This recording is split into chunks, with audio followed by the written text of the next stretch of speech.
Hello student, welcome back to the channel. If you are preparing for CET, then you are at the right place. So what we are doing, we are making a series that we try to complete a one chapter in a one video with a previous year questions and the important concepts. तो अगर आपका preparation एकदम सही level पे जा रहा है या आपको लग रहा है कि it is not at par, in both the cases you are at the right place. तो हम लोग क्या बना रहे हैं बेसिकली, जो भी इम्पोर्टेंट कॉन्सेप्ट्स है वो मैं पहले आपको बता दूंगा और फिर उसके बाद उसी के ऊपर के हम प्रीवियस ईयर क्वेश्चंस करेंगे। ठीक है, तो चलो लेट्स स्टार्ट। आज हम डिस्कस करने वाले हैं rotational motion, one of the very important topic for MHTCET from the physics. चलो लेट्स बिगिन। सो ये रहे प्रीवियस ईयर के क्वेश्चंस एमएचटीसीईटी में जो आए हुए हैं। तो उसके पहले हम कुछ कॉन्सेप्ट समझ लेते हैं जो हमें ये क्वेश्चंस करने में हेल्प करेंगे। So let's begin. मैं मीनवाइल बताते जाऊंगा, कॉन्सेप्ट भी क्वेश्चन भी, कॉन्सेप्ट भी क्वेश्चन भी, तो क्या होते जाएगा, कॉन्सेप्ट भी समझ में आते जाएगा और क्वेश्चन भी होते जाएगा। तो चलो शुरू करते हैं। तो ये एक क्वेश्चन है, इसमें क्या गिवन है, the 3 point masses each of mass m are place at the corner of an equilateral triangle. अगर अपन एक इक्विलेटरल ट्राइंगल बनाए तो उसके कॉर्नर पे क्या रखा हुआ है, मास रखा हुआ है। इक्विलेटरल ट्राइंगल के कॉर्नर पे है मास। सो ये एक मास है m, ये भी एक मास है m और ये भी एक मास है m।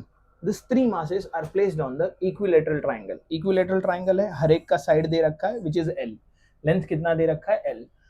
the moment of inertia of the system about a axis। देखो मोमेंट ऑफ इनर्शिया जब भी आएगा तो एक्सिस बहुत इंपॉर्टेंट है। कौन से एक्सिस के अबाउट बोला है, about a axis passing through one of the vertices and parallel to the sides। ये लाइन इंपॉर्टेंट है, parallel to the sides and one of the vertices. एक वर्टाइसेस से पास होना चाहिए और वो क्या होना चाहिए, पैरेलल होना चाहिए किसी एक साइड को। तो आओ वो वाला एक्सिस बनाते। तो ये वो एक्सिस है, हमने वर्टाइसेस से पास कर दिया और इस बेस को ये पैरेलल, इस बेस को ये क्या है, पैरेलल है। तो यहाँ जो रखा हुआ मास है दैट इज स्मॉल एम, इधर भी उतना ही मास है स्मॉल एम और इधर भी उतना ही मास है स्मॉल एम। ये तीनों ही साइड सेम है because it is a equilateral triangle.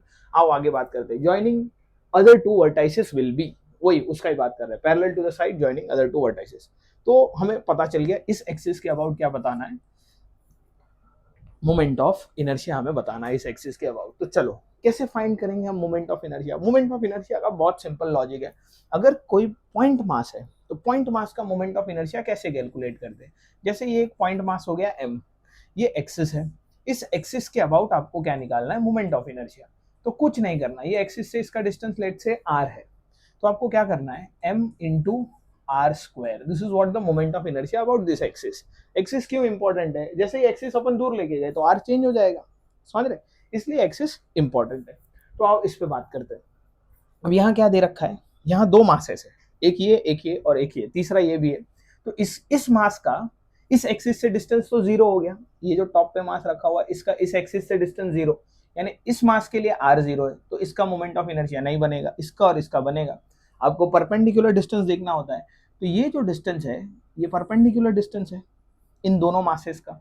ये मास इस लाइन से कितना दूर है, तो इतना दूर है, ये वाला मास इस लाइन से कितना दूर है, तो इतना दूर है। तो ये डिस्टेंस आप इजीली निकाल सकते हैं। ये एंगल आपको पता है 60 डिग्री है, इक्विलैटरल ट्राइंगल है, तो ये लेंथ क्या है, एल है। तो अपोजिट क्या बनेगा बोलो, अपोजिट क्या होता है, एल साइन 60, एल साइन 60 बराबर। ये हमेशा अपोजिट साइड होता है। ये छोटा सा ट्राइंगल हो गया, साइन 60 इज √3/2, तो ये डिस्टेंस हो गया √3/2 और ये एल एज इट इज। तो आओ इसको वैल्यू रखते हैं और अपना आंसर निकालते हैं। आई जीरो हमें कैलकुलेट करना है। तो दो मासेस है, पहला ये छोटा वाला मास हो गया, इसको लिखते हैं m। इस मास का डिस्टेंस कितना है, √3/2 l, इसका स्क्वायर प्लस ये वाला मास, इसका डिस्टेंस भी कितना है उतना ही है, बराबर। तो लिखेंगे m √3/2 l, इसका स्क्वायर। तो ये हो गया हमारा मोमेंट ऑफ इनर्शिया इस एक्सिस के अबाउट। इस मास का क्यों नहीं लिख रहे, अरे भाई लिख भी दिया है तो उसका डिस्टेंस क्या लिखेंगे, m। इस मास का डिस्टेंस क्या है, जीरो ही है ना इस एक्सिस से, इसलिए नहीं लिख रहे, ठीक है। तो ये हटा दिया। तो एक बात ध्यान रखना है, जिस भी एक्सिस के अबाउट बोला है उस एक्सिस से जो मास पास हो रहा है उसका मोमेंट ऑफ इनर्शिया नहीं आता है। इस एक्सिस के अबाउट बोला है, इससे ये मास पास है, तो इसका मोमेंट ऑफ इनर्शिया नहीं लिखते हम, क्योंकि डिस्टेंस जीरो हो जाता है। आओ अब ये दो बार हो गया, इसका स्क्वायर है तो मैं इसको लिख लू m 3l²/4 और यहाँ पे 2 बार है तो 2, तो आंसर क्या बना 3ml²/2। ये क्या बनेगा इसका आंसर 3ml²/2, 3ml²/2, 3ml², 2 से 2 गया मतलब 2 से 4 गया तो क्या बचेगा 2। तो ऑप्शन देखो 3ml²/2, 3ml²/2 ये रहा अपना ऑप्शन सी। ठीक है, 2024 में आया हुआ क्वेश्चन है, मोस्टली अपन यही सारे क्वेश्चंस करने वाले। कॉन्सेप्ट सीखते जाना है, क्वेश्चन प्रैक्टिस करते रहना है, बस यही काम है अभी 18-20 दिन जो भी बचे हुए अपने। चलो आगे बढ़ते हैं। होप आपको समझ में आ रहा है, आप स्क्रीनशॉट लेते जाओ या बुक में लिखते जाओ, सबसे बेहतर तरीका। नेक्स्ट के लिए मेरे को क्लीन करना पड़ता है इसको। चलिए चल भाई। अब देखो इस क्वेश्चन में क्या बोला है, 2 sphere of equal masses, one of which 2 sphere है जिनका मास कैसा है इक्वल है, 2 sphere of equal masses, one of which क्या दे रखा है 2 sphere of equal, one of which is a thin spherical shell, उसमें से एक क्या है थिन स्फेरिकल शेल, शेल मतलब हॉलो स्फीयर हो गया, ठीक है, स्फेरिकल हॉलो स्फीयर है, and other is a solid sphere, have the same moment of inertia, दोनों का मोमेंट ऑफ इनर्शिया क्या है सेम है, have the same moment of inertia, कौन से एक्सिस के अबाउट देयर रिस्पेक्टिव डायमीटर, मतलब उनके डायमीटर के एक्सिस के about, the ratio of their radii is. आओ आगे बात करते हैं। जैसे वो लोग में जो दे रखा है, एक थिन स्फेरिकल शेल है एक सॉलिड है, तो ये थिन बना दिया थिन स्फेरिकल शेल, और इसी को दूसरा बना रहे सॉलिड, ये सॉलिड शेल हो गया बना, ये थिन है तो ये हॉलो है। डायमेट्रिकल एक्सिस यानी ये वाला एक्सिस हो गया, कोई भी एक्सिस जो डायमीटर से मतलब सेंटर से पास होता हो, जो डायमीटर हम जिसको बोल सकते हैं, ये एक्सिस के अबाउट हॉलो शेल का, ये हॉलो है, दिस इज हॉलो और दिस इज सॉलिड। शेल का मतलब क्या है हॉलो, शेल का मतलब होता है हॉलो। तो इस एक्सिस के अबाउट क्या आएगा बोलो, अगर हम इसका रेडियस मान ले r1, इसका रेडियस क्या मान ले r1 और इसका रेडियस मान ले r2, दोनों का एक्सिस के अबाउट लिखेंगे, इस एक्सिस के अबाउट। मोमेंट ऑफ इनर्शिया आपको इन बॉडीज का याद रखना है, मैंने एक वीडियो बनाया, आप वो वीडियो जाके देखो, 15-16 मिनट का है, ऑलमोस्ट जो इंपॉर्टेंट बॉडीज है सब कवर हो चुके हैं, तो आपको उन सब का मोमेंट ऑफ इनर्शिया याद रखना है, ठीक है। तो आई क्या है हॉलो है, तो हॉलो के लिए क्या होता है 2/3 mr², इसको r1 बोलेंगे, इसका रेडियस, ये क्या है सॉलिड है, तो सॉलिड के लिए क्या लिखेंगे 2/5 mr², ये रेडियस r2 है तो इसको r2 बोला। अब क्या बोल रहा है, दोनों का मोमेंट ऑफ इनर्शिया सेम है, have same moment of inertia, तो दोनों को इक्वेट कर देंगे, ये हॉलो के लिए हो गया और वो सॉलिड के लिए हो गया, they have same moment of inertia, ऐसा वो लोग का बोलना है। तो अपने को कुछ नहीं, जैसा बोला वैसा करते जाने का, ये सॉलिड हो गया और ये हॉलो हो गया, दोनों का सेम है। सॉलिड का moment of inertia 2/5 m r2² और हॉलो का 2/5 m r1², बराबर, ये दोनों का मोमेंट ऑफ इनर्शिया सेम है। पूछा गया है two sphere of equal masses, दोनों का मास क्या है सेम है, दोनों का मास उड़ा देंगे अपन, दोनों का मास सेम है, हैव इक्वल मासेस, सही बात है।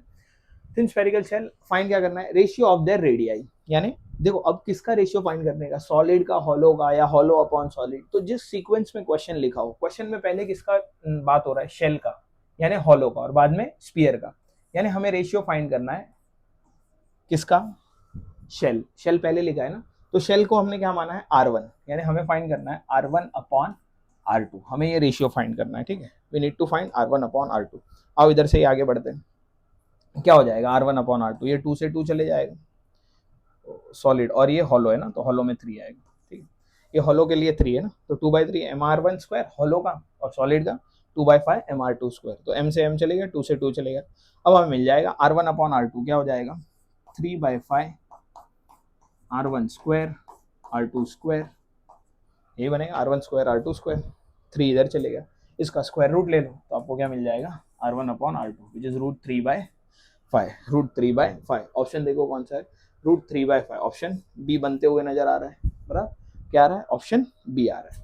तो इस तरीके से आपको चीजें करते रहनी है, जितना ज्यादा क्वेश्चंस प्रैक्टिस करेंगे उतना ज्यादा समझते जाएंगे अपन, ठीक है।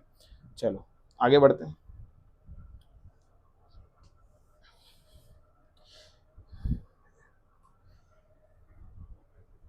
इसमें क्या दिया है, दो लूप है P N Q of radii R1 and R2, दोनों का रेडियस क्या है, एक का R1 है दूसरे का R2 है, लूप है, loop loop is like a ring, एक वायर लिया उसको आपने ऐसा गोल बेंड कर दिया, ठीक है, अंदर खाली है ना, लूप लूप ऐसा दिखेगा, लूप कैसे दिखेगा, कुछ इस तरीके से, R1 और R2 इसको बना लेते हैं, दिस इज R1 और let's say this is R2, दो लूप है R1 और R2, बराबर, एक को नाम दिया है ये P है ये Q है, a two loop P and Q of radii R1 and R2 are made from a uniform metal wire of same material, wire uniform मतलब उसका डायमीटर सेम है और दोनों का मटेरियल भी क्या है, सेम है, uniform metal wire of same material, यानी दोनों का मटेरियल सेम है, डेंसिटी उनका सेम रहेगा, इवन मटेरियल सेम है तो एक टर्म होता है जिसको हम क्या बोलते हैं, density per unit length, density per unit length, देखो आज बात करते हैं, एक तो ये बात दिमाग में रखना है, they have a same material, उनका मटेरियल क्या है, सेम है, ये एक इंपॉर्टेंट बात है, आगे चलते हैं, IP and IQ be the moment of inertia of loop P and Q, IP और आईक्यू किसका मोमेंट ऑफ इनर्शिया है, लूप पी और क्यू का, respectively the ratio of R1 by R2 is, तो मोमेंट ऑफ इनर्शिया हमें IP का और IQ का, वो लोग ने क्या बोला है, moment of inertia of P and Q respectively the ratio of their radii, ये रेशियो आपको दे रखा है मोमेंट ऑफ इनर्शिया का, सो आईपी अपॉन आईक्यू इज 27, आपको क्या फाइंड करना है,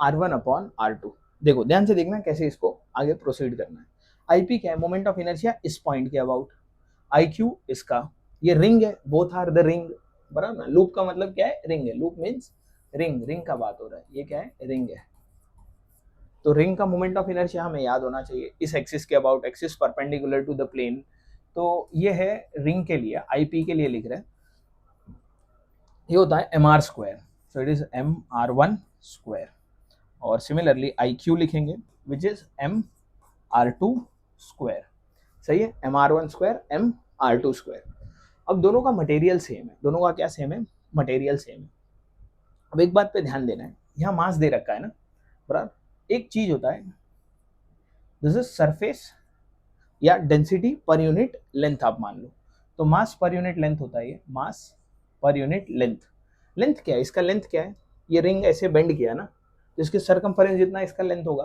so this is 2 pi R1 in this case, and इसके लिए this is sigma 1, this is sigma 2, mass per unit length 2 pi R2, तो आप दोनों जगह मास लिख सकते हैं, पहले रिंग का और दूसरे रिंग का, पहले रिंग का मास हो गया m, let me name this as m1 m1 m2, बराबर, m1 is sigma 1 2 pi R1 और m2 आएगा सिग्मा 2 2 पाई R2, ये दोनों बातें ध्यान रखिए, बराबर, what is sigma, mass per unit length, this is mass per unit length होता है, कोई भी लेटर से डिनोट कर सकते हैं मास पर यूनिट लेंथ,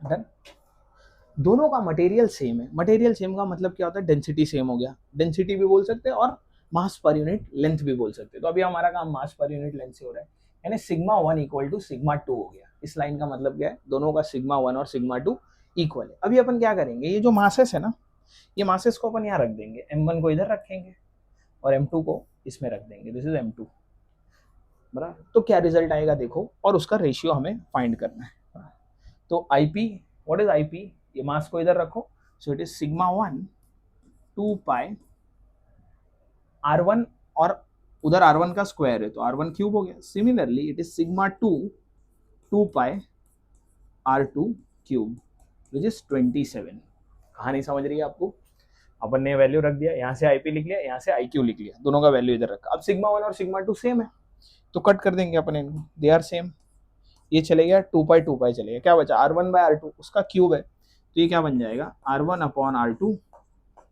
3 अपॉन 1, 3 का क्यूब कितना होता है 27 होता है, तो ये अपना आंसर बनेगा 3:1, 3:1, यानी अपना क्या बनेगा, ऑप्शन बी बनेगा, वो कॉर्नर में लिखा हुआ दिख रहा है ना आपको, यस, चलिए आओ नेक्स्ट बात करते, ये क्लियर है क्वेश्चन, चलो आगे बात करते हैं। इधर अपने को क्या सीखने मिला, एक तो मोमेंट ऑफ इनर्शिया स्पीयर का, मतलब स्पीयर का क्या बता रहा हूँ, रिंग का क्या होता है, वो हमें mr² होता है, और डेंसिटी सेम है तो अपन मास पर यूनिट लेंथ से भी काम कर सकते हैं, ठीक है। सेम मटेरियल बोला है, इसलिए अपन क्या लिख रहे हैं कि मास पर यूनिट लेंथ दोनों का सेम है। नेक्स्ट चलते, इसको करो, चलो इधर क्या दे रखा है, body of mass m slide down an incline and reaches the bottom with velocity v। Body का मास कितना है, m है, और वो इंक्लाइन पे रोल होते हुए या आ रहा है, या स्लाइड होते हुए आ रहा है, क्या लिखा है, स्लाइड लिखा है, स्लाइड डाउन, बराबर, बॉडी स्लाइड होते हुए आ रहा है, this is slides down with velocity v। v किधर की वेलोसिटी है, जब वो बॉटम में पहुंचेगा। If the same mass were in the form of disc which roll down this incline, the velocity of the disc at the bottom have been। देखो दो case है, ये ऐसा कोई तो एक इंक्लाइन दे रखा है, बराबर, ये क्या है, इंक्लाइन है, इसके ऊपर एक डिस्क है, ये डिस्क रोल होते हुए आ रहा है। रोल का मतलब क्या है, ऐसे घूमते घूमते आ रहा है, घूमते घूमते स्लाइड हो रहा है, ठीक है। ऐसा मान लो कोई व्हील है, आपने उसको रोल करा दिया। दूसरा केस क्या बोल रहा है, सेम मास है दोनों का, ये कोई तो एक ऑब्जेक्ट है जिसका मास क्या है, m है, ये स्लाइड होते हुए आ रहा है, ये क्या होते हुए आ रहा है, स्लाइड होते हुए आ रहा है। इधर भी मास m ही है, इधर भी मास क्या है, m है। इधर आते आते बॉटम में वेलोसिटी कितना हो जा रहा है, इधर बॉटम में आते आते वेलोसिटी कितना हो जा रहा है, दे have given it is v। और हमें इस रोलिंग के केस में वेलोसिटी पूछा है, ये वेलोसिटी हमें पूछा है, this is v roll, they have ask कि ये कितना होगा, और ये कौन सा है, v स्लाइड। जब बॉडी सिर्फ स्लाइड करके आएगा तब वेलोसिटी v है बॉटम में, और रोल करके आएगा तो कितना है, ये हमें पूछा है। तो एक रिलेशन होता है रोलिंग वेलोसिटी और स्लाइडिंग वेलोसिटी में, तो वो आपको यहाँ याद होना जरूरी है। v रोलिंग, रोलिंग की वेलोसिटी क्या होती है, it is under root 2gh 1 plus k square by r square, बराबर, ये होती है रोलिंग की वेलोसिटी। नहीं पता फॉर्मूला तो याद रखो, k क्या है, रेडियस ऑफ गायरेशन। कैसे फाइंड करना है बता रहा हूँ, ये जो ऊपर लिखा है ना √2gh, that is a sliding velocity, this √2gh is a sliding velocity. ये कौन सी वेलोसिटी है, स्लाइडिंग वेलोसिटी है। तो आप बिल्कुल v रोल लिख सकते हैं, it is v slide divided by under root 1 plus k square by r square. समझ रहे, आप बिल्कुल ये लिख सकते हैं, v roll is v slide upon under root 1 plus k square by r square. इसको ही आगे बढ़ाते हैं, रेडियस ऑफ गायरेशन आप कैसे कैलकुलेट करना है ध्यान देना। तो के रेडियस ऑफ गायरेशन का फॉर्मूला ये होता है under root I by M, बराबर। अब आपको किसका रेडियस ऑफ गायरेशन चाहिए, तो ये डिस्क है, तो डिस्क का रेडियस ऑफ गायरेशन चाहिए, क्योंकि डिस्क रोल होते हुए आ रहा है ना, तो रोलिंग के लिए लिखा, तो डिस्क रोल हो रहा है। तो डिस्क का जो मोमेंट ऑफ इनर्शिया होता है इस एक्सिस के about perpendicular to the plane, ये होता है mr² बाय 2, और नीचे ये डिनोमिनेटर में m एज इट इज, तो इस m से m चले गए, तो यहाँ से आपको k स्क्वायर आप बिल्कुल लिख सकते हैं r² बाय 2, तो ये वैल्यू उधर रख देना है। What is k square by r square, k square by r square is 1/2, समझ रहे, ये वैल्यू आप इधर रखो k square by r square का, तो आपको क्या मिल जाएगा, आपको मिल जाएगा v रोल और v स्लाइड के बीच का relation, v roll is v slide is v upon 1 plus k square by r square, this is 1 plus 1/2, 1 plus 1/2 which is nothing but 1 plus 1/2 कितना होता है, कितना होता है 2 प्लस 1 3/2 हो गया ना, तो ये ऊपर आ जाएगा, तो इसको आप बिल्कुल लिख सकते हैं 2/3 of v, you can right 2/3 of v, 1 plus 1/2, 2 plus 1 3 हो गया, समझ रहे आप।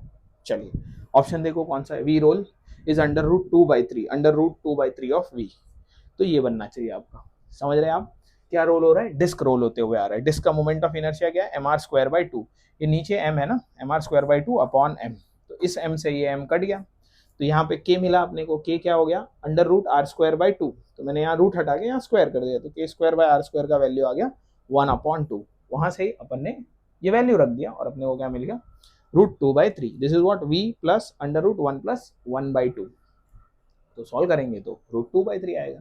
तो इसमें हमें क्या समझ में आ रहा है, आपको ये वी रोलिंग का फॉर्मूला याद रखना चाहिए, वी रोलिंग आपको याद रखना चाहिए, ठीक है।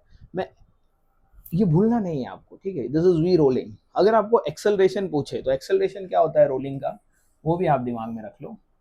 रोलिंग के केस में जो एक्सेलरेशन होता है वो होता है G sine theta upon 1 plus K square by R square. इसको भी आप लिख सकते हैं, जो जी साइन थीटा दे रखा है वो स्लाइडिंग का एक्सेलरेशन है, it is slide upon 1 plus K square by R square, ठीक है। तो इसको बिल्कुल दिमाग में रखें। जी साइन थीटा क्या है, स्लाइडिंग का acceleration, G sine theta is a sliding acceleration, so 1 plus K square by R square. वो कॉर्नर में दिख रहा है ना आपको, यस यस यस क्लियर है। चलिए, बॉटम नहीं दिख रहा है क्या यहाँ पे, इसको थोड़ा स्क्रॉल करता हूँ ऊपर। This is what V roll, ये है V upon under root 1 plus 1 by 2 लिखा हुआ है, ठीक है। तो विच इज 2/3 ऑफ वी हो जाएगा। चलिए नेक्स्ट पे आते हैं। इस केस में क्या दिया है, रेडियस ऑफ गायरेशन फाइंड करना है। अभी अभी हमने फॉर्मूला देखा रेडियस ऑफ गायरेशन का, जिसको के से डिनोट करते हैं, which is under root I upon M. भूलना नहीं है, चीजें बटोरते जाना है आपको, जो जो चीज नया पता चल रहा है लिखते जाओ एक बुक में, याद रखते जाओ, ठीक है। यही तरीका है, best way to learn basically physics. Physics सीखने का एक ही तरीका है, जितने ज्यादा आप एमसीक्यू सॉल्व करोगे उतना आपका ग्रिप बनते जाएगा। बाकी थियरी पढ़ के ये सब्जेक्ट नहीं समझ में आता। चलिए, the radius of gyration of a circular disc of radius R and mass M rotating about a diameter as a axis is, समझो क्या बोला है, डिस्क है। what they have given a disk। देखो रेडियस ऑफ गायरेशन फाइंड करना, ये disc है, ठीक है। ये डिस्क हो गया, किस एक्सिस के about, rotating about a diameter as a axis. ये डायमीटर हो गया, कोई भी ले सकते हैं, ये वर्टिकल भी हॉरिजॉन्टल भी कोई भी। तो अभी अपन ने हॉरिजॉन्टल लिया, वर्टिकल केस में भी यही आएगा। तो इस एक्सिस के अबाउट हमें क्या निकालना है, मोमेंट ऑफ इनर्शिया, किसका, डिस्क का। बिल्कुल आप बता सकते हैं, बिल्कुल ये सीधा सीधा फॉर्मूला होता है, बहुत लोग याद रख लेते हैं। इस एक्सिस के अबाउट जो इसके सेंटर से पास हो रहा है और परपेंडिकुलर है, ये जो मेरा मार्कर है, ये डायरेक्शन में जो एक्सिस है उसके अबाउट डिस्क का मोमेंट ऑफ इनर्शिया, अभी अभी पिछले क्वेश्चन में लिखा, वो क्या होता है, mr²/2। This is about axis perpendicular to plane and passing through center।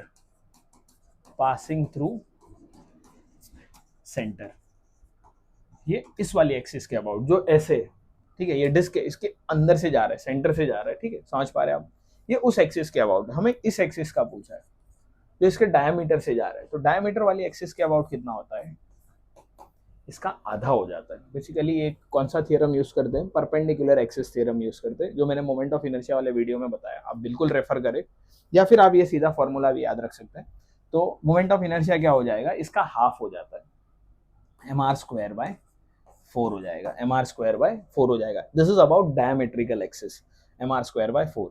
अब आपको क्या पूछा है, radius of gyration, what they have asked for the radius of gyration which is k। So k का फॉर्मूला क्या है, अंडर रूट I/m। तो k का किस एक्सिस के अबाउट, ये वाली, तो इसका आपको i रखना होगा, डायमेट्रिकल एक्सिस का। सो it is mr²/4 divided by m। तो वही वाली बात, m से m चले गए, क्या बचेगा, k is equal to under root, यानी रूट के बाहर लिखेंगे तो r/2। तो रेडियस ऑफ गायरेशन क्या आएगा, r/2 हो जाएगा। ऑप्शन सी टिक मारेंगे। समझ रहे हैं आप, ये बात आप याद रखो। Moment of inertia perpendicular to the plane वाली एक्सिस के अबाउट ये है, डायमेट्रिकल एक्सिस के अबाउट mr²/4 होता है, ठीक है। चलिए आगे बढ़ते हैं, ये हो गया r/2। thin uniform metal rod of mass m, next question, mass m, length l, is swinging about a horizontal axis passing through its end, its maximum angular velocity is omega। maximum angular velocity कितना है, omega है। its center of mass rise to a maximum height, मतलब center of mass कितना ऊपर जाएगा। देखो इसको diagram बना के समझते हैं। क्या बोला है, a thin uniform metal rod of mass m, उसका मास कितना है, m है, और लेंथ l है, मास m and length l, swing about a horizontal axis, passing through its end, मतलब अगर मैं यहाँ रॉड बनाऊं, let's say this is a rod, बराबर, इस एंड से एक हॉरिजॉन्टल एक्सिस जा रही है, मतलब इस एक्सिस के अबाउट ये घूम रहा है, आप समझ रहे, इस एक्सिस के अबाउट ये रॉड क्या हो रहा है, ऐसे स्विंग हो रहा है, तो ये इसका सेंटर ऑफ मास है इस रॉड का, let me name this as centre of मास।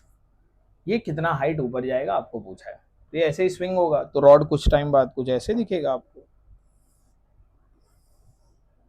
समझ रहे, तो ये सेंटर ऑफ मास इधर था तो कुछ ऊपर चले जाएगा, मतलब रहेगा उधर ही, लेकिन जैसे जैसे ये ऊपर मूव हो रहा है ना, सेंटर ऑफ मास क्या होते जाएगा, मूव होते जाएगा। तो इस बात को आपको समझना है, ठीक है, तो मैं अभी के लिए मिटा दे रहा हूँ, ये सेंटर ऑफ मास है, जैसे ही स्विंग होगा तो आप समझ पा रहे हैं ऐसे इधर है, तो स्विंग होगा तो हॉरिजॉन्टली ऊपर जाएगा ना, मान लो ये सेंटर ऑफ मास है इधर, ये सेंटर ऑफ मास है, ये फिक्स है, तो ऐसे अभी इधर है ना, जैसे जैसे मूव होगा तो ये ऊपर उठ रहा है ना, तो ये कितना ऊपर उठेगा ये पूछा है, ठीक है, मैक्सिमम कितनी स्पीड से घूम रहा है, ओमेगा की स्पीड से घूम रहा है, this is a maximum angular velocity. अब यहाँ होता क्या है, जो भी काइनेटिक एनर्जी है जैसे जैसे ऊपर उठेगा तो सारी काइनेटिक एनर्जी किस में कन्वर्ट हो जाएगी, पोटेंशियल एनर्जी में, तो half I omega square is equal to क्या लिखेंगे, एम जी एच, कि entire kinetic energy is converted into potential energy, kinetic energy किस में कन्वर्ट हो जा रही है, पोटेंशियल में, इसीलिए हाइट बढ़ रहा है, तो जैसे जैसे ऊपर जाएगा वैसे स्लो भी होते जाएगा, तो काइनेटिक एनर्जी कम हो रही है और हाइट इंक्रीज हो रही है, तो मैक्सिमम हाइट h हो गया, और काइनेटिक एनर्जी जो मैक्सिमम यहाँ थी, यहाँ से आपने इसको डिस्प्लेस किया, तो कोई भी चीज को डिस्प्लेस करोगे तो ऐसे ऊपर जाएगा ना, फिर रुक जाएगा, फिर नीचे आएगा, तो यहाँ आपने कुछ काइनेटिक एनर्जी दी तो उससे वो घुमा, कितना मैक्सिमम हाइट गया, तो इधर जो आपने एनर्जी दी उसको विच इज काइनेटिक एनर्जी, वो सारी किस में कन्वर्ट हो जाएगी, पोटेंशियल एनर्जी में कन्वर्ट हो जाएगी, इस पॉइंट पे सारी कौन सी एनर्जी रहेगी, पोटेंशियल एनर्जी, तो काइनेटिक किस में कन्वर्ट हो रही है, पोटेंशियल में, तो ये अपन ने इक्वेट कर दिया, यहाँ काइनेटिक थी वही क्या हो गई, पोटेंशियल। अब रॉड कौन सी एक्सिस के अबाउट घूम रहा है उस पर ध्यान देना है, यहाँ लिखा हुआ है thin uniform metal rod of mass M length L swing about a horizontal axis passing through its end, मतलब इस एक्सिस के अबाउट ये घूम रहा है, इस एक्सिस के अबाउट आपको मोमेंट ऑफ इनर्शिया रॉड का याद होना चाहिए, ठीक है, ये कितना होता है, it is M L square by 12, this is M L square by 12, नहीं मैंने उल्टा बता दिया, this is about centre, this is M L square by 3, इस एक्सिस के अबाउट क्या होता है, एम एल स्क्वायर बाय 3 होता है, और सेंटर के अबाउट होता है एम एल स्क्वायर बाय 12, तो ये बात याद रखे, इस एक्सिस के अबाउट घूम रहा है तो ये मोमेंट ऑफ इनर्शिया यहाँ रखा जाएगा, तो अब आगे बात करते हैं, half I is M L square by 3 into omega as it is M G H, अब मास तो सेम है तो कट गया, वही रॉड है ना ऊपर जा रहा है, तो मास में तो कोई चेंज नहीं आना है, आपको फाइंड क्या करना है, centre of mass rise to the height of H, आपको ये एच कैलकुलेट करना है, तो एच के लिए लिखा जाए L square omega square by 6 और यहाँ से जी आ जाएगा, इतना हाइट ये ऊपर चलेगा, बराबर, सर कितना हाइट ऊपर जाएगा, तो L square omega square upon 6g, ये हाइट ऊपर जाएगा, अब टिक मारो कौन सा ऑप्शन है, L square omega square 6g, ये रहा ऑप्शन सी बनेगा, समझ रहे आप क्या किया अपन ने, बहुत लॉजिकल क्वेश्चन है, ऐसे जैसे अपना ये हाथ हो गया, ये पेंडुलम ही है ना, इधर फिक्स है, तो इस एक्सिस के अबाउट घूम रहा है, तो इसका मोमेंट ऑफ इनर्शिया आप बिल्कुल निकाल सकते हैं, ये रॉड के जैसा मानो, इस एक्सिस के अबाउट मोमेंट ऑफ इनर्शिया क्या होता है, एम एल स्क्वायर बाय 3, तो ये जैसे जैसे घूमेगा, जैसे जैसे ऊपर जाएगा स्पीड कम होते जाएगा, मतलब आपने बॉटम में उसको कुछ स्पीड से धक्का मारा, तो ये चलेगा ना, ऊपर जाएगा तो स्लो होगा, तो मैक्सिमम हाइट तक जाएगा, फिर उसके बाद रिटर्न आएगा, तो कितना मैक्सिमम हाइट ऊपर सेंटर ऑफ मास उठेगा, ये हमें बताना था, चलिए ठीक है, तो ये एच हाइट तक जाएगा, ये इसका ऑप्शन सी हो गया। नेक्स्ट क्वेश्चन पे आते हैं, क्या दे रखा है, 3 thin rods each of mass m and length l are placed X Y Z, मतलब 3 रॉड है, ठीक है, 3 है ना, हाँ 3 थिन रॉड्स बोला है, हर एक का मास m है, हर एक का लेंथ l है, और वो कहाँ रखा गया है, अबाउट है ना, ध्यान से देखो क्वेश्चन समझना बहुत ज्यादा इंपॉर्टेंट है, 3 थिन रॉड, दोनों सबका मास m l एक्स वाई और z एक्सिस के अबाउट, एक्स वाई और z axis which are mutually perpendicular, one end of each rod is at the origin, मतलब अगर मैं रॉड बनाऊं तो मान लो ये एक पहला रॉड हो गया, समझ रहे, ये दूसरा रॉड हो गया, ये x में हो गया, ये y में हो गया, और तीसरा रॉड कहाँ आएगा, आपके तरफ ऐसे बाहर, तो अभी वो बाहर तो मैं बना नहीं सकता, तो मैं इधर ऐसे बना दे रहा हूँ, ठीक है, तो इसको आप x मान लो, इसको y मान लो, इसको z मान लो, वही बोला है, x y z एक्सिस में है, ईच आर म्यूचुअली परपेंडिकुलर, तो हो गया ऐसे, कुछ ऐसा अरेंजमेंट है ये, आप समझ रहे, ये x हो गया, ये z जो आपके तरफ आ रहा है, और ये y, ये तीन रॉड रखे हुए एक पॉइंट पे कनेक्टेड है, x y और z, ये एक्सिस नहीं है, ठीक है, ये बात पे ध्यान देना। हर एक का मास m, लेंथ l, इसका भी मास m, लेंथ l, इसका भी मास m, लेंथ l। आपको क्या बताना है, one end of each rod is at origin, तो इसको आप ओरिजिन मान लो। Moment of inertia of the system about z axis is, moment of inertia of a system about, कौन से एक्सिस के अबाउट पूछा है, z एक्सिस के अबाउट, यानी इस एक्सिस के अबाउट जो अपने तरफ आ रहा है, समझ पा रहे हैं हम। तो आप इसको सॉल्व किया जाए, moment of inertia of the system about z axis is, इसको कैसे सॉल्व करेंगे, आपको ध्यान देना है। देखो पहले तो ये रॉड का बारी बारी से समझते जाना, ठीक है। पहले इस रॉड का लिखते हैं, इसको 1 बोलते हैं, इसको 2 बोल देते हैं, और ये 3 हो गया। तो 1 और 2 का ये वाली एक्सिस के अबाउट, z एक्सिस के अबाउट, यानी इस ओरिजिन के अबाउट, ठीक है। मोमेंट ऑफ इनर्शिया क्या होगा, एक एज एंड से जा रहा है, तो I लिखेंगे, I is equal to I X plus I Y plus I Z, है ना। तो ध्यान से करते हैं ना इसको सॉल्व, कोई बहुत बड़ा बात नहीं है। आई एक्स कितना दे रखा है, ml स्क्वायर बाय 3 होगा। सिमिलरली आई वाई क्या हो जाएगा, ml स्क्वायर बाय 3 हो जाएगा, समझ रहे, ये एक एक्सिस है और ये रॉड है, ये रॉड ऐसे घूमेगा, कैसे बताऊं, मेरे पास आप 3 पेन लेके भी चेक कर सकते हो, ठीक है। ऐसे मान लो 3 पेन है, आपको ये एक्सिस के अबाउट पूछा, मतलब ये रॉड कैसे घूमेगा, ये z एक्सिस हो गया, ठीक है, ये कौन सा एक्सिस है, z, ये x हो गया, तो ये ऐसे घूमेगा, ठीक है, इसके अबाउट। तो इसका एक्सिस ऑफ रोटेशन इधर है, तो इस एंड से पास हो रहा है ना, तो ml स्क्वायर बाई 3। सिमिलरली ये y वाला, y इस z के अबाउट कैसे घूमेगा, ये भी आपको सोचना है। ये तो x हो गया, x ऐसे रोटेट करेगा, ये y है ना, तो y इधर रखा है हमने, y भी कैसे रोटेट करेगा, ऐसे ही रोटेट करेगा, यही डायरेक्शन में, ठीक है। अब z खुद हो गया, तो z का इसकी एक्सिस के अबाउट, ये तो ml square by 3, ml square by 3 हो गया, समझ रहे। अब ये z का खुद के एक्सिस के अबाउट क्या ही होगा, 0 हो जाएगा, समझ रहे, यही एक्सिस है, ये इधर ही घूम रहा है, यूनिडायरेक्शन होता है, तो इसके लिए अपन ने इसको क्या लिख दिया, 0 लिख दिया, तो इसका कोई मोमेंट ऑफ इनर्शिया नहीं है, तो आपको I मिल जाएगा which is 2 ml square by 3।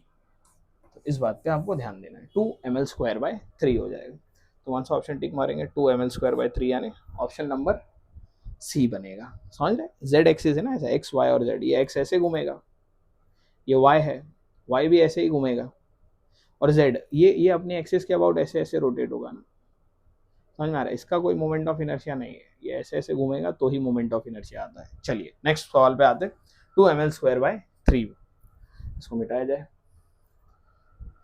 Next क्या बोला, if the angular velocity of a body rotating about the given axis is increase by 20%, angular velocity increase कर दिया, मतलब जो ओमेगा 2 है is how much, angular velocity omega 2 is 20%, यानी जो भी ओमेगा था, ओमेगा 1 प्लस 20% से इंक्रीज कर दिया। सो ये लिखने का तरीका हो गया, so omega 2 is 1.20 times omega 1, ये वो लोग ने दे रखा है, angular velocity increase by 20%, then its kinetic energy of rotation will increase by, kinetic energy कितना इंक्रीज होगा रोटेशन का,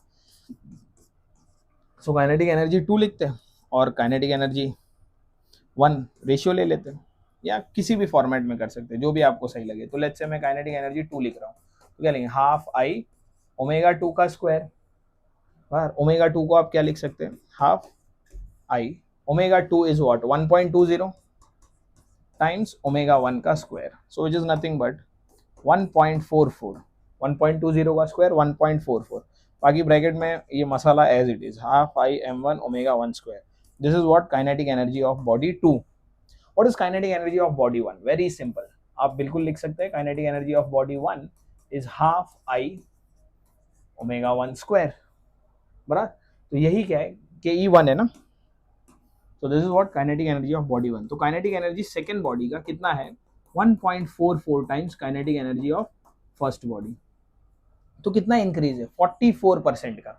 देखो 20% इंक्रीज था तो 1.20 आया ना, अब यहाँ कितना है 1.44, यानी कितना इंक्रीज हो गया 44%। तो अपन ऑप्शन सी टिक मारेंगे और आगे बढ़ेंगे, ठीक है। बिल्कुल आप चेंज फाइंड कर सकते हैं, ये बहुत change in kinetic energy upon original kinetic energy, ये सब लिख सकते हैं आप, लेकिन ये लाइन से समझने का ट्राई करो। डेसिमल के बाद जो भी नंबर है उतना परसेंट इंक्रीज हुआ। अगर ये 0.44 आता मतलब कम हो गया, 1 था ना पहले 1.20, तो ये बात ध्यान रखना है, डेसिमल के बाद जो भी नंबर है उतना परसेंट इंक्रीज होगा। आप यहाँ से कैलकुलेट कर सकते हैं KE2 minus KE1 upon KE1 करके, यही नंबर आएगा 44%। तो इसको लिख सकते हैं KE2 upon KE1 which is -1, बराबर, ये -1 हो गया। KE2 अपॉन KE1 कितना आएगा, KE2 upon KE1 is 1.44, so 1.44 minus 1, तो कितना हो गया 0.44, परसेंटेज है तो 100 से मल्टीप्लाई कर देंगे तो कितना हो जाएगा 44%, समझ रहे, तो ये कितना आ जाएगा 44%। चलो नेक्स्ट सवाल की तरफ बढ़ते हैं। देखो सीखते जाना है, हर क्वेश्चन में कुछ ना कुछ पता चलते जा रहा है, उसको कैप्चर करना है, आगे बढ़ते जाना है, ठीक है। परसेंटेज का खेल आपको नहीं समझ में आ रहा है तो यहाँ समझ में आ गया। 20% बोला है ना, इंक्रीज बोला है। देखो कोई भी चीज है, जैसे मान लो ओमेगा 2 20% इंक्रीज बोला है तो 1.20 टाइम्स ओमेगा 1 लिखेंगे। अगर 20% डिक्रीज बोला होता तो क्या लिखते हैं 0.80 times omega 1, this is for decrease, ये डिक्रीज के लिए लिखते हैं। 20% डिक्रीज, 30% डिक्रीज, जितना भी परसेंट डिक्रीज बोला है ना उसको 1 में से सब्ट्रैक्ट करने का। 20% बोला तो 20 डिवाइड बाय 100, 0.2 आएगा, 1 माइनस 0.2 विच इज 0.8। इंक्रीज बोला तो 1 प्लस ऐड कर देने का, ठीक है। अरे बाप रे, चलिए नेक्स्ट सवाल की तरफ बढ़ते हैं, इसको मिटाया जाए। नेक्स्ट क्या देकर रखा है, for a thin metal rod each of mass m and length l are welded end to end to form a square। ध्यान देना, इस क्वेश्चन का लैंग्वेज समझना और बॉडी सही से बनाने आना चाहिए आपको। क्या बोला है, एक रॉड है, कितना थिन मेटल रॉड, 4 रॉड है, एक ये दूसरा ये तीसरा ये चौथा, ये चारों मिलके क्या बना रहे, स्क्वायर बना रहे। हर एक का मास सेम है m और l, 4 रॉड है, 4 थिन रॉड m और l are welded end to end to form a square, तो स्क्वायर बन गया। The moment of inertia of the system, मतलब अभी ये स्क्वायर का, about an axis passing through the centre of the square, मतलब इस सेंटर से पास होने वाले एक्सिस के about, and perpendicular to its plane, मतलब ये जो एक्सिस आपके तरफ आ रहा है, जो स्क्रीन में से बाहर आ रहा है, परपेंडिकुलर टू द प्लेन, इस एक्सिस के अबाउट हमें क्या बताना है, मोमेंट ऑफ इनर्शिया। इस रॉड को 1 बोल देते हैं, इसको 2, इसको 3 एंड दिस इज रॉड 4। आपको इस एक्सिस के अबाउट कैलकुलेट करना है IO। ध्यान देना कैसे कैलकुलेट करेंगे। आपको ये पॉइंट के अबाउट मोमेंट ऑफ इनर्शिया पता है, let's say this is I1, बराबर। 1 के अबाउट मोमेंट ऑफ इनर्शिया क्या होता है, रॉड है तो ml²/12 हो जाएगा, 1 इज सेंटर ऑफ मास। अब ये मोमेंट ऑफ इनर्शिया को आपको ट्रांसफर करना है इधर, तो ये गैप कितना है, L/2 है, बराबर ना, ये गैप कितना है, L/2 है। तो आप क्या करेंगे, पैरेलल एक्सिस थ्योरम यूज करेंगे। ये 2 पैरेलल एक्सिस हो गया, ये तो 1 हो गया, आपको 1 चाहिए, moment of inertia of 1 about O, what you want, I1 about O। ये तो 1 के अबाउट यानी इस पॉइंट के अबाउट आ गया मोमेंट ऑफ इनर्शिया, समझ रहे, इस पॉइंट के अबाउट तो 1 है, आपको चाहिए O के अबाउट, तो 1 about O is what I1 plus parallel axis theorem है ये, I1 प्लस M, जो दोनों के बीच का डिस्टेंस है, दोनों एक्सिस के बीच के डिस्टेंस का स्क्वायर करना है, तो बिल्कुल यहाँ से आ जाएगा, this is ml²/12 plus ml²/4।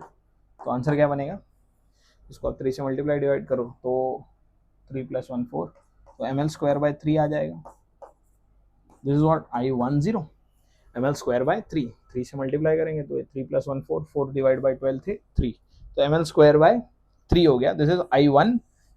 आपको ऐसा चारों रॉड के लिए करना है। आपने फर्स्ट रॉड का इस एक्सिस के अबाउट फाइंड किया ml²/12, इस रॉड का भी तो आएगा, इस रॉड का भी इस पॉइंट के अबाउट ml²/12, फिर इसको आप यहाँ ट्रांसफर करेंगे by using this formula.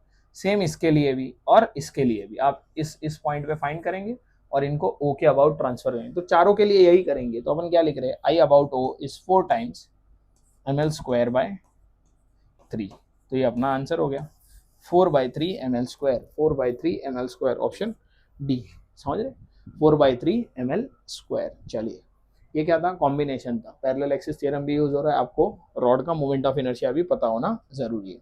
Next पे आए, क्या दिया है, moment of inertia of a disc about an axis passing through its centre and perpendicular to its plane is I। ध्यान देना, लाइन पे बहुत इंपॉर्टेंट है भाई, मोमेंट ऑफ इनर्शिया के क्वेश्चन में आपको यही समझ में आना जरूरी है। डिस्क है, about axis passing through it centre and perpendicular to plane is I. मतलब ये अगर मैं डिस्क बनाऊं बराबर, इसके सेंटर से ये हो गया ओ, ऐसा परपेंडिकुलर, डिस्क को परपेंडिकुलर और उसके सेंटर से पास हो रहा है, इसका moment of inertia they have given as I. O axis के अबाउट क्या है, आई है। Then ratio of moment of inertia about a parallel axis tangent to rim to passing through a point midway between the centre and the rim is. हाँ ये line समझनी है आपको, देखो ये इधर तक कहानी क्लियर है, ये आई दे रखा है। What they are saying, the moment of inertia about a parallel axis tangential to the rim, parallel axis tangent to the rim to passing through a point midway between the center and the rim is। तो आपको यहाँ find क्या करना है, ratio find करना है। देखो किसका रेशियो फाइंड करना है, ratio of moment of inertia about a parallel axis tangent to the rim, rim को टेंजेंट यानी इस एक्सिस के अबाउट, अगर अपन सही कर रहे तो बराबर, ये एक्सिस के about rim to passing through a point midway between the centre and the rim. मतलब यहाँ पे भी एक एक्सिस है ऐसा, समझ रहे, ये दो एक्सिस के about moment of inertia of a disc about an axis passing through its centre and perpendicular to its plane is I. ये आपको आई दे रखा है, और ये दो एक्सिस, ये टेंजेंशियल एक्सिस है आई टेंजेंशियल, और ये आई मिडवे, बराबर, इन दोनों का मिडवे, मिडवे यानी ये टोटल डिस्टेंस आर था ना, ये total distance is R. now what is this distance, r by 2 and this is also r by 2, this is also r by 2। आपको इन दोनों का रेशियो निकालना है, it upon im। what you need to find it by im, midway tangent और midway का ratio निकालना है। Question clear है, चलो आगे बढ़ते हैं। The centre and the rim, अब it कैसे कैलकुलेट करेंगे, एक बात हमेशा ध्यान रखना, ये डिस्क है, डिस्क का परपेंडिकुलर एक्सिस के अबाउट आपको पता है, आपको इस एक्सिस के अबाउट मोमेंट ऑफ इनर्शिया लिखना होगा, ये एक्सिस के अबाउट, ताकि आप पैरेलल थ्योरम यूज कर सके। तो ये वाली एक्सिस के अबाउट आई है, तो इस एक्सिस के अबाउट मोमेंट ऑफ इनर्शिया क्या होता है, आई बाई टू होता है, this is I by to. ये एक्सिस के अबाउट क्या है, आई बाई टू है। अब आगे सॉल्व करते हैं, तो टेंजेंशियल एक्सिस क्या होगा, I by two plus mass और ये distance which is R, M R square, समझ रहे आप, एम आर स्क्वायर।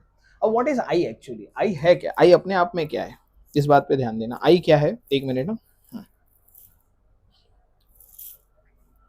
चलिए ये आई क्या दे रखा है अपने को, what is I, I is M R square. I क्या होता है, एम आर स्क्वायर, ये आई खुद क्या होता है, एम आर स्क्वायर होता है, और इसका हाफ यानी आई हमको यहाँ लिखना होगा, I T is equal to M R square by two plus M R square which is nothing but 3/2 of M R square.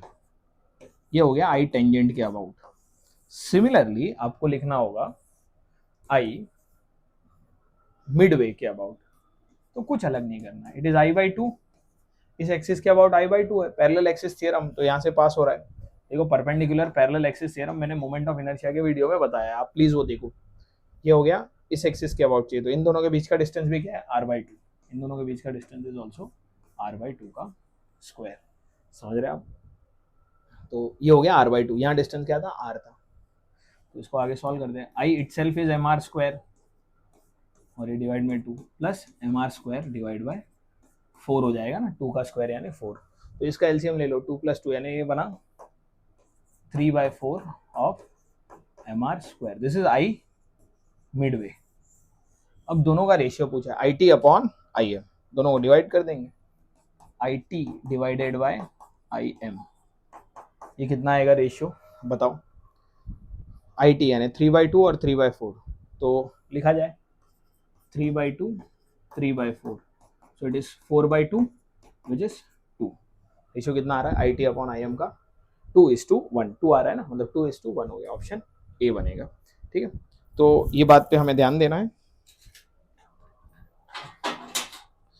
और नेक्स्ट क्वेश्चन की तरफ बढ़ते, एक मिनट रुक जाओ।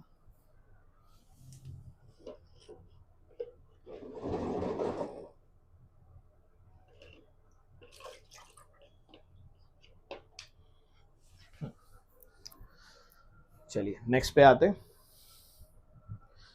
इसको क्लीन कर दे रहा हूँ, आगे बढ़ते। इधर क्या दिया, an incline plane makes an angle 30 degree with the horizontal. ये आपको क्लियर दिख रहा है ना? यस, मेरे को चेक करना पड़ता है, कभी कभी रिकॉर्डिंग रुक जाता है। An inclined plane makes an angle 30 degree with the horizontal. A solid sphere roll down from the top of the inclined plane from rest without slipping. ये भाई, ये भी रोलिंग का क्वेश्चन है। स्पीयर दे रखा है, स्पीयर क्या हो रहा है, रोल होते हुए आ रहा है। This is sphere not a disc, वो वाले केस में डिस्क था। स्पीयर रोल हो रहा है, दिस इज 30 डिग्री। इंक्लाइन भी देखना है, हॉरिजॉन्टल के साथ दिया है। कभी कभी क्वेश्चन में ये दे देता है वर्टिकल के साथ, तो अपने को तो यही चाहिए, दिस इज व्हाट थीटा।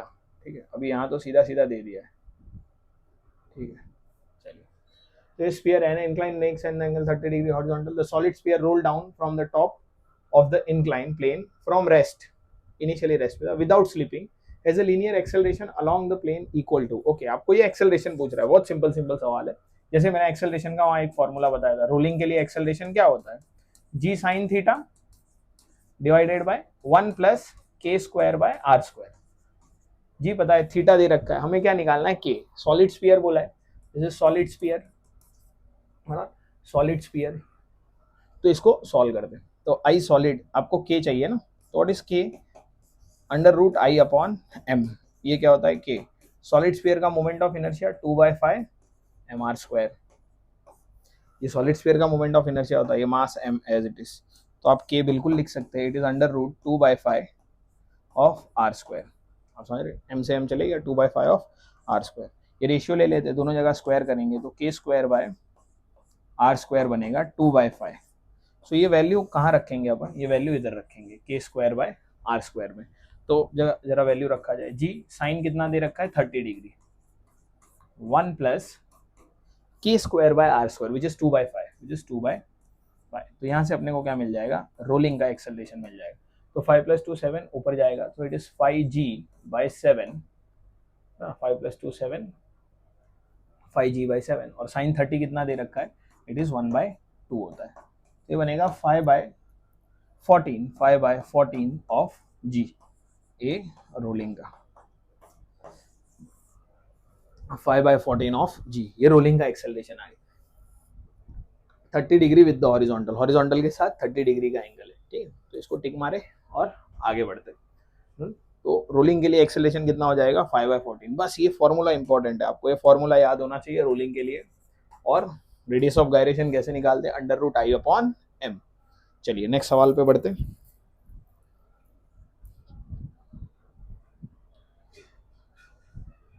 इधर क्या दे रखा है, ध्यान से सवाल पढ़ो। Two bodies A and B have their moment of inertia I1 and I2। दो बॉडी का मोमेंट ऑफ इनर्शिया क्या है, I1 और I2 respectively, about their axis of rotation. ठीक है, जिस एक्सिस के अबाउट घूम रहे हैं। If their kinetic energies of rotation, if their kinetic energy of rotation are equal, यानी दोनों का काइनेटिक एनर्जी क्या है, इक्वल है। Kinetic energy of rotation ke1 is equal to ke2, ये वो लोग ने बोला है। If it is equal and their angular momentum L1 and L2 respectively are in the ratio of 1:3, यानी they have also given angular momentum L1/L2 is in the ratio of 1/3। सवाल समझते जाना है, एंगुलर मोमेंटम का ratio दिया है और I1 I2 moment of inertia है, R in the ratio of 1:3। Then I2 will be, आपको I2 बताना है कितना होगा। तो बिल्कुल बता सकते हैं, काइनेटिक एनर्जी क्या होता है, half I1 ω1 square, half I2 ω2 square. Half से हाफ मर गए, क्या बचेगा, I1 तो रहेगा, क्योंकि ऑप्शन में देखो I1 दिख रहा है। आपको क्या कैलकुलेट करना है, I2। तो आप इस रेशियो को लिखो, I1 इज ω1/ω2 का स्क्वायर बनेगा, और यहाँ क्या बचेगा, I2। यानी आपको ω1/ω2 अगर मिल जाए तो अपना काम हो गया, अपने को क्या मिल जाएगा, I2 मिल जाएगा, अगर ω1 और ω2 हमें मिल जाए तो इसको आगे बढ़ाते हैं। ω1 ω2 कैसे मिलेगा, यहाँ से मिलेगा, एंगुलर मोमेंटम पता है ना आपको। तो एंगुलर मोमेंटम क्या लिख सकते हैं हम, I1 ω1, I2 ω2, this is what the angular momentum. आपको 1 और 2 का रेशियो चाहिए, सो ω1 ω2 इज 1/3 I2/I1। सही है, ω1 2 कितना हो जाएगा, 1/3 I2/I1। ये वैल्यू इधर रखेंगे।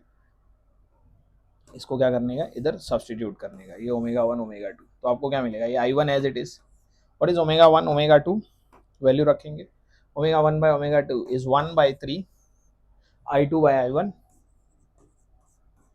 का स्क्वायर करेंगे तो आपको मिलेगा I2, समझ रहे, तो ये बन गया I2 स्क्वायर और नीचे बचेगा I1, so 1/9 I2 square I1 which is equal to I2, 1/9 I2 square I1, तो एक I2 से I2 चले जाएगा तो क्या बचा, I2 is equal to 9 times I1, I2 is equal to 9 times I1, ये इसका स्क्वायर है तो 1/3 I2 square I1 square, half I omega square half I omega, कुछ एरर हो गया लगता है, respectively are in the ratio 1:3, angular momentum L1 और L2 1/3 के रेशियो में, एंगुलर मोमेंटम क्या होता है I इंटू ओमेगा, तो हमने I1 ओमेगा 1 लिखा, I2 ओमेगा 2 लिखा, तो ये ओमेगा 1/3 1/3 I2 बाय I1 का square, I2 square I1 square, एक I1 से चले जाएगा 1/9, तो I2 क्या बनेगा, I2 बिकम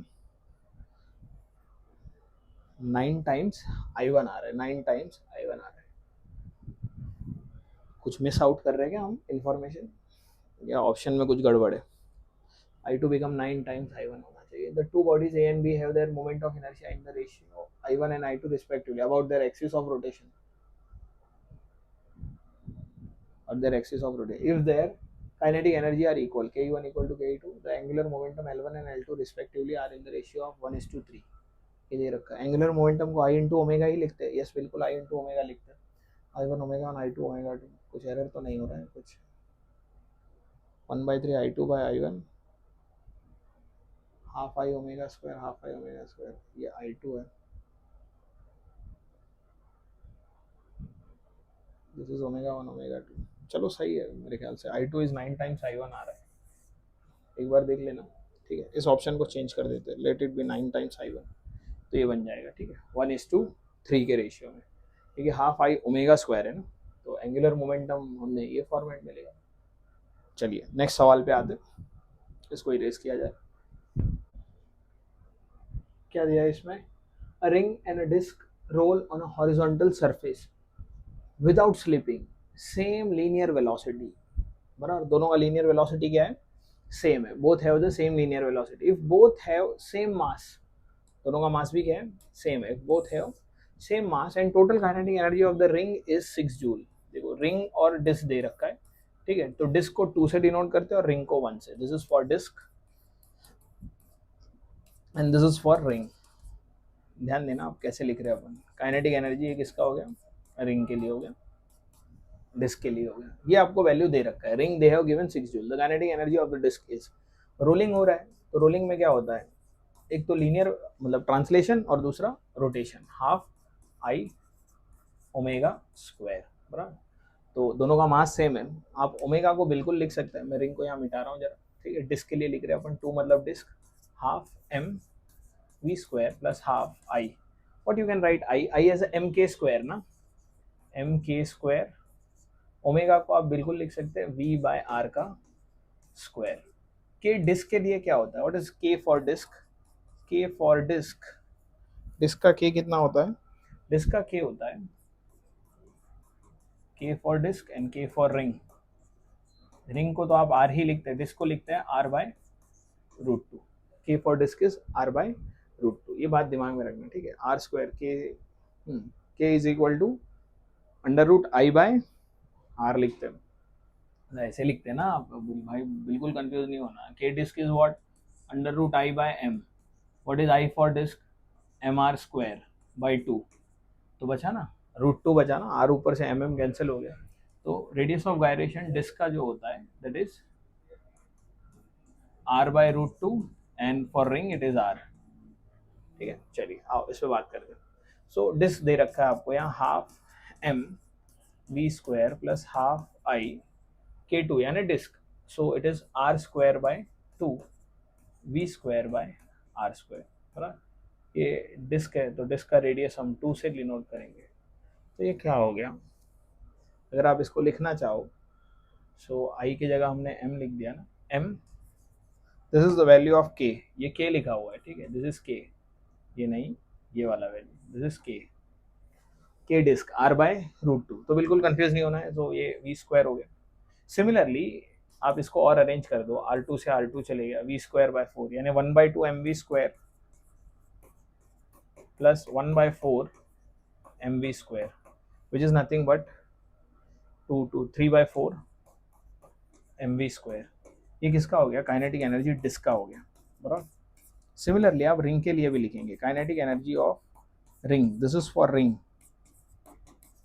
ये वैल्यू वो लोग ने दिया है, तो half M V square translation हो गया, plus half I, I is M K square, what is K for ring? M R square, V square by R square. So ये कितना हो गया? हाफ और हाफ, आर से आर चले जाएगा, M half M V square, half M V square, so it is M V square.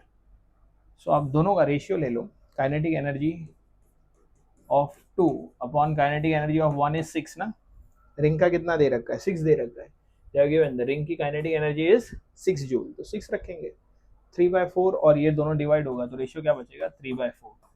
So kinetic energy 2 कितना आ जाएगा? 3/4 इंटू 6 विच इज 9/2, 2 2 3 2 तो 9/2 क्या बनेगा? ऑप्शन डी बनेगा। ठीक है, आगे बढ़ते हैं, इसको इरेज किया जाए, एक सेकेंड। ये अगला क्वेश्चन है, सॉलिड मेटालिक स्फीयर, स्क्रीन पे आ रहा है, चलिए done done. A solid metallic sphere of radius r having a moment of inertia I about a diameter is melted and recasted into a solid disk। solid disk में मतलब sphere को melt करके क्या बना रहे? डिस्क बना रहे, जिसका रेडियस आर, यूनिफॉर्म थिकनेस, और डिस्क की थिकनेस यूनिफॉर्म है, डिस्क का रेडियस आर है।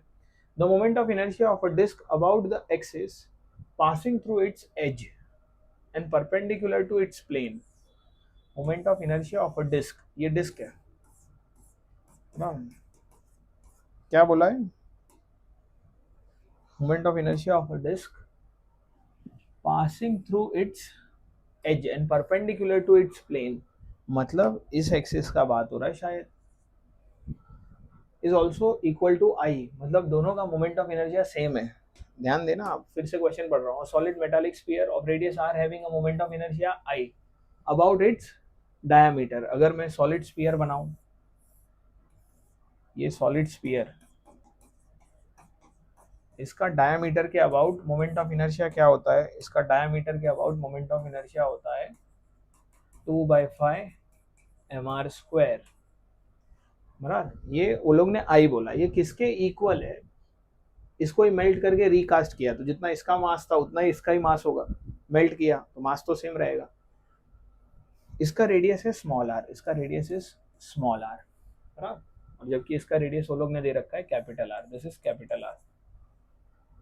The moment of inertia of disk about an axis passing through its edge and perpendicular to its plane is also equal to I, मतलब इस axis के about I, आप समझ रहे?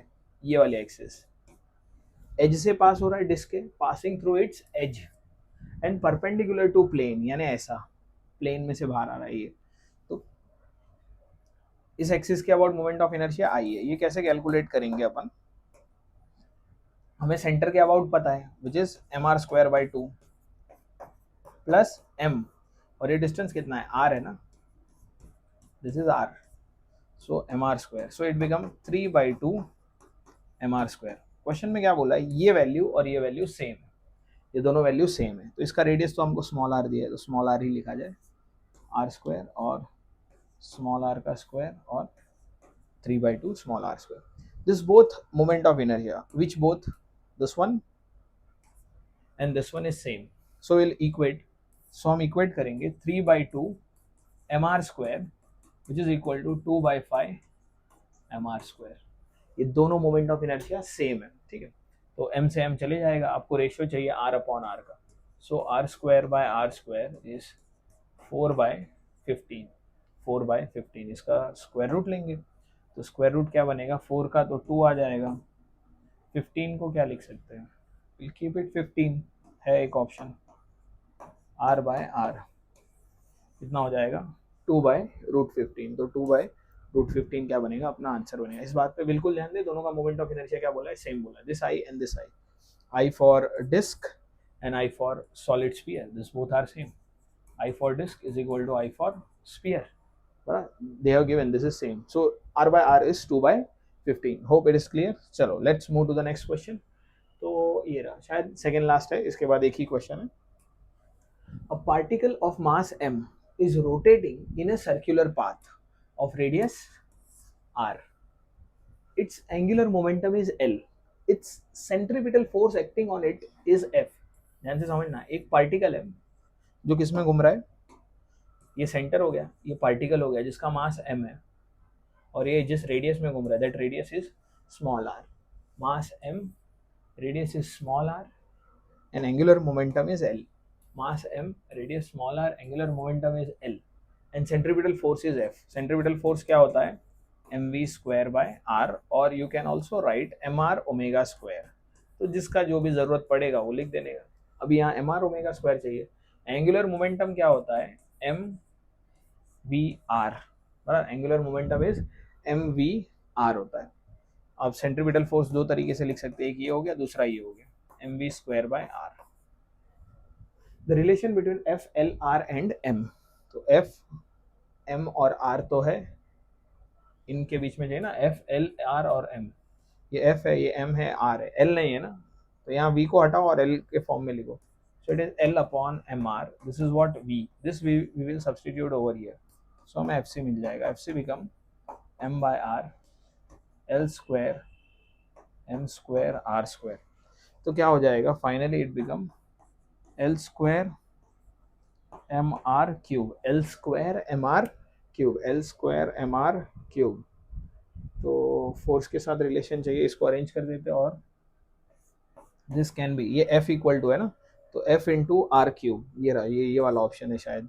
F into M किया तो it is L square by R cube बचेगा ना, ये एम आप इधर मल्टीप्लाई कर दो, तो F into M L square upon R cube. F into M सही कर, एफ इंटू एम नहीं, okay, they have multiplied R not M, आपको आर को मल्टीप्लाई करना है तो आ जाएगा. ऐसे दिया ना, मैंने लिखने में गलती कर दिया. एफ आर क्यूब आ गया, आर क्यूब उधर मल्टीप्लाई होगा, इधर क्या बचेगा? एल स्क्वायर बाय एम बचेगा. F R cube L square by M. ठीक है, डन. चलिए नेक्स्ट की तरफ मूव होते हैं. Hope it is clear. बस आपको इसमें क्या करना था, ये एंगुलर मोमेंटम आपको पता होना चाहिए और ये दो सेंट्रीपिटल फोर्स के फॉर्मूले पता होने चाहिए. बस ये आ गया, यही सेंट्रीपिटल फोर्स है.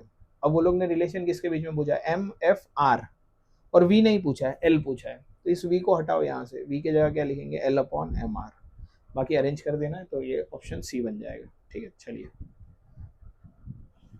इसमें क्या दिया है? Rod P Q of mass M and length L is hinge at point P, is hinge at end P. Okay, यहाँ पे हिंज किया हुआ है. ठीक है, दिस इज हिंज, मतलब, और आगे क्या दे रखा है? ये हिंज है. इधर इधर क्या किया है? हिंज किया है. This is what hinge. Hinge का मतलब क्या है? इसके अबाउट घूम सकता है. तो इसी में बोला है the rod is kept horizontal by a massless string tied to the point Q in the figure when the string is cut. जब ये स्ट्रिंग कट करेगा तो ये रॉड है ना, ये ऐसा है ना, ये इधर फिक्स है. ये अभी रॉड ऐसे झुक क्यों नहीं रहा है? क्योंकि ये स्ट्रिंग से अटैच है. जैसे ये स्ट्रिंग कट कर दिया तो ये घूमने लगेगा ना ऐसे. तो आपको घूमने का स्पीड पूछा, what is angular momentum, what is angular speed, omega they have asked. So क्या करेंगे? इसको घुमा कौन रहा है? इसको घुमा रहा है इसका मास. मास की वजह से घूमेगा ना. जैसे ये स्ट्रिंग कट हुआ, सो ये जो mg है, mg किधर लगेगा? l/2 पे लग रहा है, सेंटर पे लगेगा l/2 पे. सो टॉर्क क्या बनेगा? Torque is equal to I alpha होता है. Torque is what? I into alpha. So they have ask for the angular acceleration. Okay, they have ask alpha, alpha पूछा है वो लोग ने. सो टाउ को लिख सकते हैं mg l/2, यही टॉर्क है, mg l/2. आई कितना है? I is they have given, इस एक्सिस के अबाउट घूमेगा ना, तो रॉड के एंड से जा रहा है, सो ml स्क्वायर बाय 3, और अल्फा पूछा है तो यहाँ से अल्फा मिल जाएगा. m से m चले गए, एक l से एक l भी चले गए, तो 3/2 g by l, 3/2 g by l. ये क्या बनेगा? आपका आंसर बनेगा 3/2 g by l, 3/2 g by l. Option C बनता हुआ दिख रहा है. ठीक है, तो ये शायद लास्ट क्वेश्चन था और इधर ही अपन ये टॉपिक को एंड करते हैं. Yes, this is the last question. तो जो भी अपन ने अभी तक पढ़ा है रोटेशनल में, इसको आप अच्छे से रिवाइज करो, इन्हीं क्वेश्चंस को प्रैक्टिस करो. और भी क्वेश्चंस प्रैक्टिस करो, जितना ज़्यादा आप प्रैक्टिस करोगे उतना बेहतर है, आपको ज़्यादा से ज़्यादा मार्क्स आने का पॉसिबिलिटी है। तो हम तो यही ट्राई कर रहे हैं कि एक लेक्चर में अपन सब कवर कर पाए, ठीक है, जिससे आपका कम से कम टाइम में ज़्यादा से ज़्यादा सिलेबस कवर हो जाए, यही मेन पर्पस है। जो जो बार बार क्वेश्चन आते हैं या जिस कॉन्सेप्ट पे बार बार चीज़ें पूछे जा रही है वही PYQ में मिलता है हमको। तो अपन यही ट्राई कर रहे हैं कम से कम टाइम में ज़्यादा से ज़्यादा रिवाइज कर पाए, इसलिए हम PYQ कर रहे हैं। सो होप यू और प्रिपरेशन इज गोइंग वेल। नहीं भी जा रहा है तो मेहनत करते रहो, बाकी keep working hard, all the best.